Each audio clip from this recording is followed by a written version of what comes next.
Let's start by going back in time. The year was 1993. I would be turning 10 years old. Bill Clinton had just become President of the United States.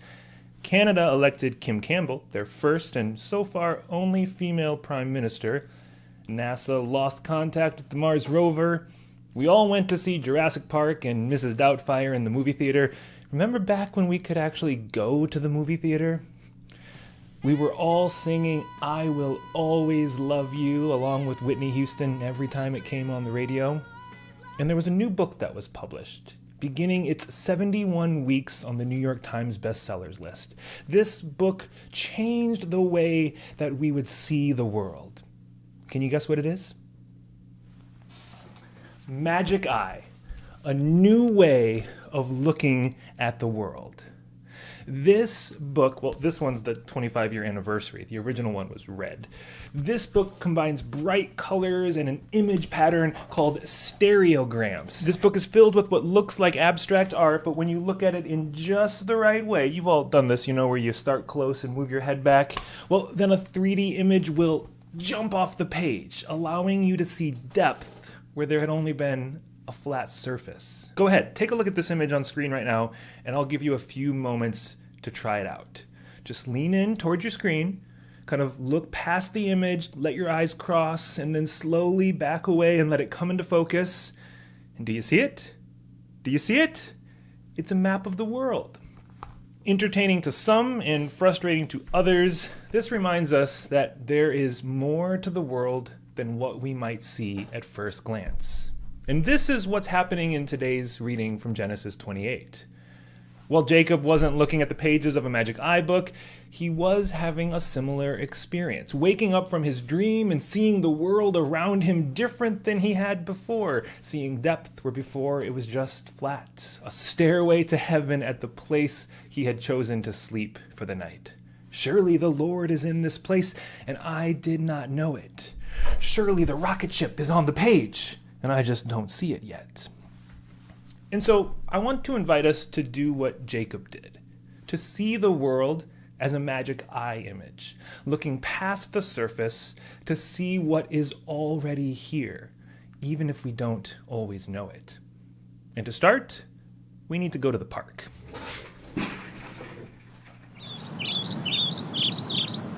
This is Memorial Park in Frankenmuth, Michigan. It's just across the street from my apartment, back over there. It's a 40-acre park with hills used for sledding in the winter and disc golf in the summer. It has tennis courts and a dog park and picnic tables scattered all throughout. We're not in a pandemic. There's a band shell that features the summer concert series. Next summer, I hope. But what's the memory that this Memorial Park is named for? You'll find that tucked away in the southeast side of the park at the Chippewa Indian Memorial. When you look at the park, it's easy to see the grassy hills and meandering creek, but prior to 1845, this land was home to the Chippewa people. In fact, an archaeological dig discovered that people have been living here for nearly 5,000 years. There is a history and a heritage in this place, and I do not know it. There's a world just below the surface of this manicured lawn, the story of a people displaced from their land and pressured to convert to a new belief system, all because a new group of German Lutherans wanted a new home in this new world, one more step in the long path of white people taking the land and lives of Black, Indigenous, and people of color. And it's all right here, in this place. Only unless you read the fine print on the memorial, you won't even know it. Or since you've probably never been to this park in Frankenmuth, Michigan, let's visit that big green rectangle in New York City, Central Park. On July 21st, 1853, the New York State Legislature enacted into law the setting aside of more than 750 acres of land in central Manhattan to create America's first major landscaped public park. Advocates for the park said that the creation of a great public park would improve public health and contribute greatly to the formation of a civil society. And we can feel the benefits today as we enjoy a walk or a run or a bike ride around the 6-mile loop of the park, surrounded by rolling hills, enduring evergreens, and colorful maples that do their best to block the skyscrapers and high-rise luxury apartments that impose themselves on the horizon. We need a space like this for our public health. This is what it means to be a civil society. But what about the society that was displaced in order to create such a space? In the 1820s, New York City consisted of what we know now to be Lower Manhattan. That was it. That was the whole city. It was dense, it was crowded, just like it is now. And as slavery was finally abolished in New York State that decade, African-American adults were looking for jobs, creating a competition in the workforce that white people had not previously experienced. And so racial tensions rose, leading to violence, and Lower Manhattan became more and more dangerous for black people. Just to remind you, we're talking about the 1820s, not the 2020s. Or are we? In 1825, John and Elizabeth Whitehead subdivided their land to sell 200 lots north of the crowded Lower Manhattan. Andrew Williams, 25-year-old African-American shoeshiner, bought the first 3 lots. Epiphany Davis, a store clerk, bought 12, and the AME Zion Church purchased 6. Over the next few years, half the lots were sold to African Americans, and by the 1930s, a new community had started to emerge. They called it Seneca Village. It spanned from what would become 82nd Street to 89th Street, just west of the center of the island. I think you know where this is going. African Americans owning land and finding a community not only gave them safety from the racial tensions of Lower Manhattan, but it also gave them the right to vote, a right not commonly held by African Americans in the city. And over time, Irish and German immigrants moved into Seneca Village, making it a truly integrated community with over 200 residents. During this time, the population of New York City nearly quadrupled, and Lower Manhattan could not hold everyone. Some of the city's elites, aka the rich white people, they were concerned that the entire island would be suffocated by development, and they began calling for a park that would, in their words, give lungs to the city. It's sad and not at all surprising to see what happens when rich white people declare that they can't breathe. And so, on July 21st, 1853, New York set aside 750 acres of land to create the Central Park. And as you've likely figured, out of that 750 acres included Seneca Village, an interracial community with land owned by black people was destroyed to build Central Park. 3 churches, a school, dozens of homes demolished. And it's not just that it was seized by the government, but the newspaper downplayed who actually lived there, describing it as a community of shanties and shacks, when really they would have been considered middle class and well educated. But in the end, their land was seized and destroyed, and in its place were pathways, bridges, and thousands of newly planted trees. Central Park was complete, and Seneca Village was gone forever. And so now whenever I run through Central Park, I don't just see hills and trees. I see a magic eye image. One thing on the surface, but so much more jumping off the page if I only know how and where to look. Jacob awoke to the reality that God is in this place. May we wake up too and realize the history, legacy, community that is in this place, and we don't always know it. Because it's not just that this history is covered with parks and left only to be found in a small monument or in a memorial tucked away in the corner. We're taught to see the world a particular way, one that places white lives at the center and pushes the lives of Black, Indigenous, people of color to the margins or off the page altogether. I'll give you one guess who's drawing these maps. Speaking of maps, let's head back inside and take a closer look.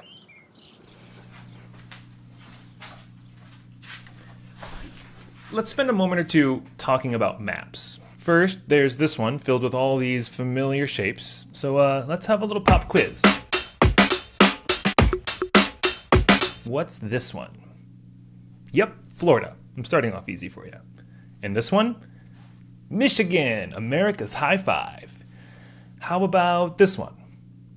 Georgia, what a peach. And this one? Pennsylvania, right next door to New York. And just so you know, these are 4 of the most important swing states in the upcoming election. So if you're looking to do any campaigning between now and November, this is a good place to start. Okay, one more state quiz. This one is... No, you have to say it like this. Oklahoma, Only this picture of Oklahoma isn't quite accurate, or so we've learned after the recent ruling by the U.S. Supreme Court. It turns out that nearly half of the land known as Oklahoma falls within the land that treaties from the U.S. government promised to indigenous tribes, meaning that the state map actually looks more like this. John Echohawk, the executive director of the Native American Rights Fund, said that this ruling brings the issue into public consciousness a little bit more. One of the biggest problems we have, he said, is that most people don't know very much about us. It's one thing to steal their land and build a park, but it's another thing to literally write them out of the geography book, or should I say, white them out. Their history is in this place, and we don't even know it. Or let's zoom back a little bit further to see a map of the entire world. You've probably seen a map that looks something like this. Now, thankfully, there have been some changes over the past few decades, but prior to 1993, the same year that the Magic Eye book was published, this was the standard map used in public schools. It's based off the Mercator projection of the world, a version of a world map that we've seen all over the place. This approach to creating a map started in 1569 by a guy named Mercator, thus the name, and it's been the basis for how so many world maps are made. You see, the Earth is round, it's not flat. We're all on the same page on this one, right? And so when you turn a globe into a map, some decisions need to be made in order for everything to fit on the page. Like, first, who decides what goes at the center of the map? Now, last I checked, the globe doesn't have a single center, but it just keeps on spinning and spinning. The center of a globe is wherever you happen to be looking. But with a map, someone decides what goes in the center and what or who is pushed to the margins. Whether we know it or not, this is one of the many ways that racism is taught in schools. Because a map like this, it's a distortion of size, shape, location, importance. Because you see, with this version of the map, all the countries that are predominantly white people, well, they're larger than all the southern parts of the world. I mean, take a look at Greenland and compare it to South America. On this map, Greenland looks like it's just a little bit bigger. But in reality, South America is 9 times larger. Or compare Greenland with Africa. This map makes it look like the entire continent of Africa could fit on the island of Greenland, when really Africa is 14 times larger. And actually Greenland would fit within the Dominican Republic of Congo, one of the countries in Africa. Now, this map surely doesn't show it, but Africa is larger than the United States, China, India, the UK, Spain, France, Germany, Italy, and all of Eastern Europe combined. But you would never know it from looking at a map like this. So what would a more accurate world map look like? Something like this. Instead of seeing the world as it really is, we're given the world from a particular point of view, through the lens of white supremacy, white privilege, and racism. Because racism, white supremacy, white privilege, they are in this place, and we do not know it. Wait. Let me try that one more time. Racism, white supremacy, and white privilege are in this place, and black, indigenous people of color know it all too well. It's us white folk who need to wake up and realize the nightmare that we have made a reality. Of all the things we can discover to be in this place and we don't know it, I think white folk have the responsibility to confess and repent from racism, white supremacy, and white privilege. Jacob woke up and realized that God was in this place, and he didn't just go back to sleep. He built an altar, something to remember this experience and begin to shift the trajectory of his life. And so what happens when we, white folk, discover that racism, white supremacy, and white privilege are in this place, in our skin? They've been in this place, and we didn't always know it. We must stay awake. It's easy to give in to the temptation to close our eyes and pretend that this reality doesn't exist simply because we don't see it or feel it, like some cosmic game of peekaboo. But I think more and more white people are beginning to see and feel it. We're learning to shut up and listen to the prolific and prophetic voices from our siblings, sisters, and brothers of color. In his book, How to Be an Anti-Racist, which if you haven't already started reading, you should probably do that this afternoon, Ibram Kendi writes this: "One either allows racial inequities to persevere as a racist or confronts the racial inequities as an anti-racist. There is no in-between safe space of not racist. The claim of not racist neutrality is a mask for racism." And Angela Davis reminds us, in a racist society, it's not enough to be non-racist. We must be anti-racist. And if I haven't made this clear enough already, this part of the sermon is specifically directed at those of you who share my skin tone. You see, we've built parks over your communities. We've edited you out of our maps and perpetuate a society that permits and empowers racism, white supremacy, and white privilege to be in this place. So it's time that we repent and do the work to dismantle the sin that we have created. And to all the people of color, we don't put the burden of this work on your shoulders. We made this mess, so it's about time we cleaned it up. It's been 50 years since James Forman shared the Black Manifesto, but perhaps if we shut up long enough, we'll still hear his words ringing in our ears and making their ways to our hands and feet and checkbooks. Now, how did we get here from Genesis 28? Jacob is on the run. He stops to rest for the night. He lays his head on a rock. Interesting choice for a pillow, Jake. And he wakes up from his Led Zeppelin-inspired dream to realize that God is in this place, and he did not know it. You see, God is in this place, in every breath, in us, in spite of us.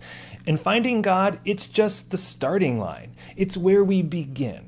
We begin by finding God in this place and every place so that God can become the light that continues to shine on the realities of injustice that have embedded themselves in our lives and our policies and our nation and our world.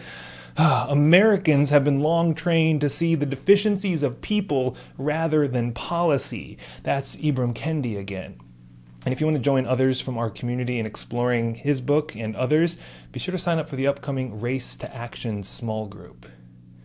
Because we need groups to read these books, to do this work, to take this seriously together. This is the work that we do together.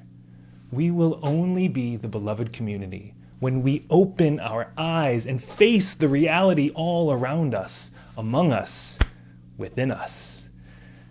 This path won't always be easy, but we don't take it alone. We find God in this place, and we join together to do this work, stepping into the world like a giant magic eye picture to see depth where before we had only seen the surface. Amen.